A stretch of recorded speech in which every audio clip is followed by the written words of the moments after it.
আর দেখুন বন্ধুরা, ডাল ভাজাগুলো দেখতে কতটা সুন্দর হয়েছে, একদম পুরো দোকানের মতন। এই ব্যাচের ডালগুলোও ভেজে নিয়েছি। আর দেখুন আওয়াজটা শুনেই বুঝতে পারবেন কতটা কুড়মুড়ে হয়েছে। পুড়েও যায়নি, লালও হয়ে যায়নি, কালোও হয়ে যায়নি, পুরো দেখুন কতটা সুন্দর লাগছে দেখতে। দেখবেন আস্তে আস্তে ভাজা হয়ে যাবে, আর যখন ভাজা হবে তখন দেখবেন আপনা হতে এই বুদবুদ ওঠাটা কমে যাবে। নমস্কার বন্ধুরা, পিওর রান্নাঘরে সকলকে স্বাগত জানিয়ে আজকে আমি আপনাদের সাথে শেয়ার করব কুড়মুড়ে আর মুচমুচে মুগ ডাল ভাজা। বাসে কিংবা ট্রেনে গেলেই মুগ ডাল ভাজাটা দেখবেন হামেশাই দেখতে পাওয়া যায়, খেতে তো খুবই ভালো লাগে, ছোট থেকে বড় সকলেরই খুবই পছন্দের। আর তাছাড়াও বিকেল কিংবা সন্ধ্যেবেলায় চায়ের আড্ডায় মুগ ডাল ভাজা থাকলে কিন্তু একদম পুরো জমে যায়। আজকে আমি একদম দোকানের মতন কুড়মুড়ে আর মুচমুচে মুগ ডাল ভাজাটা ভেজে দেখাবো আপনাদের খুবই সহজভাবে, যাতে আপনারা সকলেই বাড়িতে খুব সহজভাবে তৈরি করে নিতে পারেন, আর এটা অনেকদিন পর্যন্ত রেখেও খেতে পারবেন। তো চলুন বন্ধু, আজকে রান্নাটা শুরু করি। আশা করছি আজকের রেসিপিটা আপনাদের সকলে ভালো লাগবে। পুরো রেসিপিটা অবশ্যই শেষ পর্যন্ত দেখতে থাকুন। আর যে সকল বন্ধুরা এখনো পর্যন্ত আমার চ্যানেলে নতুন, তারা অবশ্যই আমাদের চ্যানেলটা সাবস্ক্রাইব করে আমাদের পাশে থাকবেন। মুগ ডাল ভাজা তৈরি করার জন্য আমি এখানে 250 গ্রাম মুগ ডাল নিয়ে নিয়েছি। প্রথমেই মুগ ডালগুলোকে ভালো করে জলে ধুয়ে পরিষ্কার করে নিতে হবে, আর তারপরে ভিজিয়ে রাখতে হবে। আর এই 250 গ্রাম মুগ ডালে কিন্তু অনেকগুলো ডাল ভাজা তৈরি হয়ে যাবে। আর মাত্র 2 থেকে 1টা উপকরণের দরকার পড়বে, খুব বেশি উপকরণের দরকার পড়বে না, তার মধ্যেই দেখবেন অনেকগুলো ডাল ভাজা বাড়িতে তৈরি হয়ে যাবে। ডাল ভাজা করার জন্য দেখুন, যে মুগ ডালটা আমি নিয়েছি সেটা কিন্তু সোনা মুগ না, একটুখানি তার থেকে বড় দানা। সোনা মুগ নিলেও হবে, তবে সেক্ষেত্রে ডাল ভাজাগুলো একটু ছোট হবে। আর এই যে দানাটা রয়েছে এটা হচ্ছে সোনা মুগের থেকে একটু বড় দানা, এগুলো ভাজলে একটু বড় বড় হবে ডালগুলো। আর ডালগুলোকে শুকনো অবস্থায় অবশ্যই ভালো করে চেলে একটুখানি পরিষ্কার করে নিতে হবে। আমি আগে থেকেই পরিষ্কার করে রেখে দিয়েছি, এবার জলে ভালো করে ধুয়ে নেব। আমি একটা গামলায় কিছুটা পরিষ্কার জল নিয়ে নিয়েছি, তার মধ্যে দিয়ে দেবো ডালগুলোকে। ডালের গায়ে কিন্তু প্রচুর পরিমাণে পাউডার থাকে, যার জন্য ডালটাকে পরিষ্কার করে আগে ভালো করে ধুয়ে নিতে হবে, ভেজানোর আগেই কাজটা করতে হবে। দেখুন জলে দেওয়ার সাথে সাথে জলটা কিরকম সাদা হয়ে উঠলো, এগুলো হচ্ছে ডালের গায়ে যে পাউডারটা থাকে সেই পাউডারটার কারণে এরকম হয়। এছাড়াও ডালের গায়ে ধুলোবালিও থাকে, তাই কিন্তু অবশ্যই করে আগে ডালটাকে ভালো করে ধুয়ে নিতে হবে। একটুখানি কচলে কচলে ধুয়ে নিচ্ছি।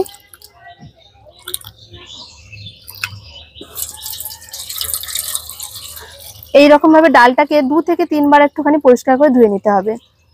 2-3 বার করে ডালটাকে আমি ভালো করে ধুয়ে নিয়েছি। আর দেখুন জলটা কিন্তু এখন পুরোপুরি স্বচ্ছ হয়ে গেছে। এইরকম ভাবে ডালটাকে একদম পরিষ্কার করে ধুয়ে নিতে হবে। এইবারে ডালটাকে আমি বেশ কিছুটা জল দিয়ে নিয়েছি, দেখুন একদম ওপর পর্যন্ত একটু বেশি করে জল দিতে হবে, যেহেতু ডালগুলো ফুলবে। আর এইরকম ভাবে 2 থেকে 3 ঘন্টা ভিজিয়ে রাখতে হবে, তার মধ্যে দেখবেন খুব ভালোভাবে ভিজে যাবে। মুগ ডাল ভাজাগুলো যাতে একদম দোকানের মতন হয়, আর দোকানের মতন যাতে একদম কুড়মুড়ে হয়, তার জন্য কিন্তু ছোটখাটো কিছু টিপস মানতে হবে, যেগুলো মানলে দেখবেন মুগ ডাল ভাজাগুলো যেরকম আমরা দোকান থেকে কিনে খাই বেশ বড় বড় ফোলা ফোলা আর মুচমুচে, ঠিক সেরকম যদি করতে হয় তাহলে কিন্তু এগুলো মানতেই হবে। যেরকম আমি এখন ডালটা ভিজেছি, এই ডালের মধ্যে আমি একটুখানি খাবার সোডা মিশিয়ে দেবো। এতে করে কি হবে, ডালগুলো একদম ফুলে বড় বড় হয়ে যাবে, আর ভাজার পর কিন্তু বেশ মুচমুচে হবে। ডালটা ভিজিয়ে দেওয়ার পর দেখুন আমি এখানে চা চামচ নিয়ে নিয়েছি একটা। 250 গ্রাম ডালের জন্য আমি এখানে 4 ভাগের 1 ভাগ খাবার সোডা নিয়েছি, এই খাবার সোডাটা মিশিয়ে দেব। এতে করে দেখবেন ডালগুলো একদম ফুলে বড় বড় মোটা মোটা হয়ে গেছে। আর ফুলতে কিন্তু বেশিক্ষণ সময়ও লাগবে না, খুব তাড়াতাড়ি দেখবেন ফুলে বড় বড় হয়ে গেছে।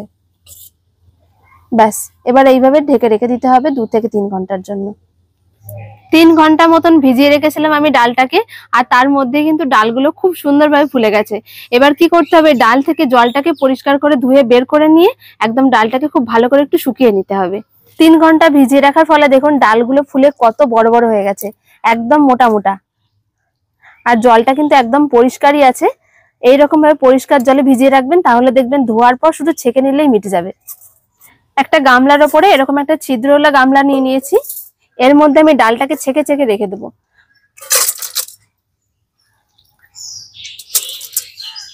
ডালের জলটা এরকম ভাবে একটুখানি ঝরিয়ে নিয়েছি, তবে তাতে করেও কিন্তু এই ডালের গায়ে বেশ জল লেগে রয়েছে দেখুন, আর এটা শুকাতে অনেকক্ষণ সময় লাগবে। তার জন্য আমি এখানে একটা কুলোর ওপরে একটা সুতির কাপড় নিয়ে নিয়েছি, এর উপর আমি ডালগুলোকে এভাবে একটু ছড়িয়ে দেব।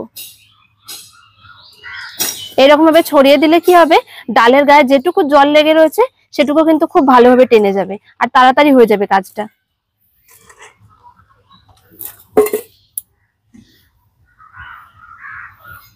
তবে এইভাবে ছড়িয়ে রেখে কিন্তু কোনো রকম ভাবে রোদে রাখা যাবে না, পাখার নিচে রেখে দিতে পারেন বা এমনিও রেখে দিতে পারেন, কিন্তু রোদে রাখবেন না।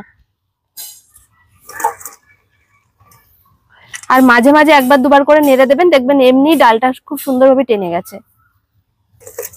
ডালগুলোকে আমি জল থেকে তুলে নিয়ে সুতির কাপড়ে রেখে দিয়েছিলাম 15 মিনিটের মতন, আর এর মধ্যেই কিন্তু খুব সুন্দরভাবে জলটা টেনে গেছে। ডালগুলোকে চাড়িয়ে রাখার ফলে দেখুন কতটা ঝুরঝুরে হয়ে গেছে, গায়ের জলটা বেশ খানিকটা টেনে গেছে।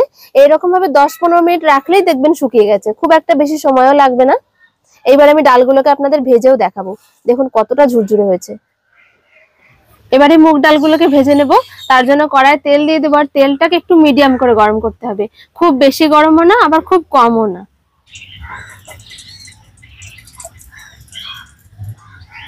এবারে আমি ডালগুলোকে ভেজে নেব, আর ভাজার জন্য আমি এরকম ধরনের একটা চালনির মতন নিয়েছি, এর মধ্যে ডালগুলোকে দিয়ে তারপরে ভাজবো। যদি এরকম না থাকে তাহলে সরাসরি দিয়ে দিতে পারেন। সরাসরি দিলে কি হবে, যেহেতু ডালগুলো ছোট, তেলে যদি দেওয়া হয় তাহলে তুলতে একটু সমস্যা হবে। তেলটা মিডিয়াম গরম করে নিয়ে চালনিটা দিয়ে দিলাম, এবারে চালনির ওপর আমি ডাল দিয়ে দেবো।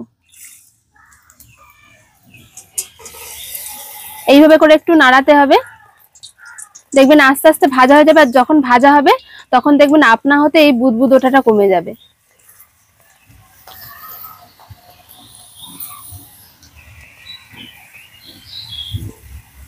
দেখুন আস্তে আস্তে কিন্তু বুদবুদ ওঠা কমে গেছে, আর ভাজাও হয়ে গেছে, এইভাবে বুঝতে পেরে যাবেন। তবে দেখুন ভাজার পরেও কিন্তু কালারটা একই রকম আছে, একদমই পুরো লাল হয়ে যায়নি। ভালো করে তেলটাকে ঝরিয়ে নিতে হবে।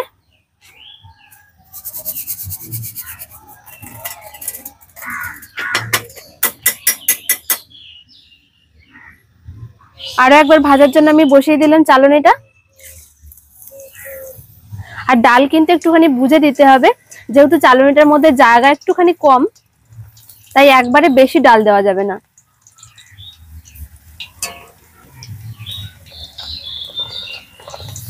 যদি মনে হয় কারোর যে এইভাবে করতে একটুখানি বেশি সময় লাগছে, সেক্ষেত্রে কিন্তু সরাসরি তেলে দিয়েও করে নিতে পারেন। এইভাবে করলে দেখুন খুব একটা কিন্তু কষ্টের কাজ না, খুবই সুবিধা হয়, সরাসরি তেল থেকে তুলে নেওয়া যায়। আর যদি সরাসরি তেলে দেওয়া হয় তাহলে দেখবেন কিছু তেল থেকে হয়তো তুলতে গিয়ে পুড়ে যাচ্ছে, আবার কিছু হয়তো উঠছে না, একটা সমস্যা হয়ে যায়। এইভাবে করলে কিন্তু একটু সুবিধাই হবে। এই ব্যাচের ডালগুলোও ভেজে নিয়েছি, আর দেখুন আওয়াজটা শুনেই বুঝতে পারবেন কতটা কুড়মুড়ে হয়েছে।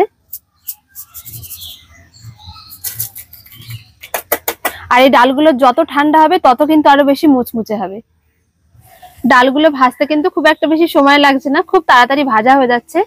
আর একটা কি দেখবেন, বাসে ট্রেনে কিংবা আমরা দোকান থেকেও যদি কিনে খাই, এই ডাল ভাজাগুলো যে পরিমাণে আমরা টাকা দিয়ে কিনে খাই, সেই টাকায় যদি বাড়িতে ভেজে নিই তাহলে দেখবেন অনেকগুলো ডাল ভাজা হয়ে যায়। কারণ আমরা যেগুলো কিনে খাই তাতে কিন্তু অনেকগুলো টাকা যায়, তবে সেই পরিমাণে ডাল ভাজা আমরা পাই না, আর আমাদের পেট মন কোনোটাই কিন্তু ভরে না। আর এগুলো বাচ্চাদের এতটাই পছন্দ, বাড়িতে যদি একটু বেশি করে ভেজে রেখে দেন তাহলে যখন ইচ্ছা তখন কিন্তু খেতেও পারবেন।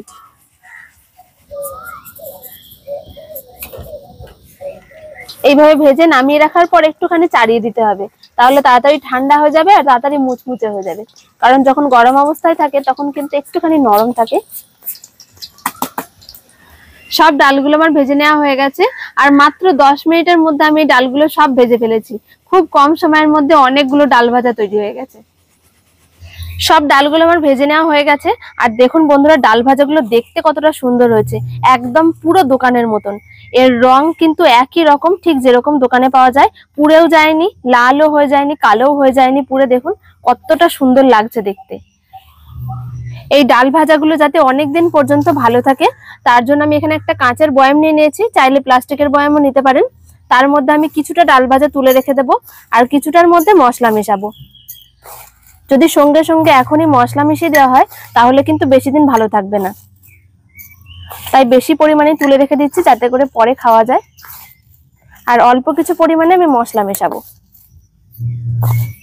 এইরকম ভাবে বয়ামের মধ্যে ভরে নিয়েছি, আর এইরকম ভাবে বয়ামের মধ্যে ভরে আপনারা মাসের পর মাস কিন্তু রেখে খেতে পারবেন, কোনো রকম ভাবে এটা নরম হবে না। আর এখানে বাকি যেটুকু রয়েছে সেটুকুর মধ্যে আমি মশলা মিশিয়ে নেব, তার জন্য একটা বাটির মধ্যে ঢেলে নিচ্ছি। মশলা বলতে এখানে কিছুই না, খুব সামান্য একটুখানি বিট লবণ নিয়ে নিয়েছি, এই বিট লবণটা এবার মাখিয়ে নেব। এই ডাল ভাজার মধ্যে কিন্তু আর অন্য কোনো কিছু দিলে খেতে ভালো লাগে না, তবে চাইলে এখানে আপনারা চাট মশলা কিংবা লঙ্কার গুঁড়ো ব্যবহার করতে পারেন। তবে শুধুমাত্র যদি লবণও মাখিয়ে রাখা হয় তাও কিন্তু ভালো থাকবে না, কারণ লবণ থেকে একটা জল কাটে, তাতে নরম হয়ে যাবে। তাই শুধুমাত্র ভেজে কোনো বয়ামের মধ্যে ভরে রেখে দেবেন, তাতে করেই কিন্তু ভালো থাকবে। তৈরি হয়ে গেল মুচমুচে মুগ ডাল ভাজা। আর দেখলেন তো কত কম খরচে কম উপকরণে খুব সহজেই এরকম ভাবে বাড়িতে মুগ ডাল ভাজাটা তৈরি হয়ে গেল। যাতে করে আপনারাও বাড়িতে তৈরি করে নিতে পারেন, তার জন্য খুবই সহজ পদ্ধতিতে করে দেখিয়েছি। একবার হলেও এই পদ্ধতি ফলো করে বাড়িতে করে দেখবেন, একদম দোকানের মতন মুচমুচে হবে। তো বন্ধুরা, আশা করছি আজকের রেসিপিটা আপনাদের সকলের খুব ভালো লেগেছে। ভালো লাগলে অবশ্যই লাইক শেয়ার কমেন্ট করবেন আর আমাদের চ্যানেলটা সাবস্ক্রাইব করবেন। দেখা হচ্ছে পরের ভিডিওতে। সকলে ভালো থাকবেন, সুস্থ থাকবেন। ধন্যবাদ।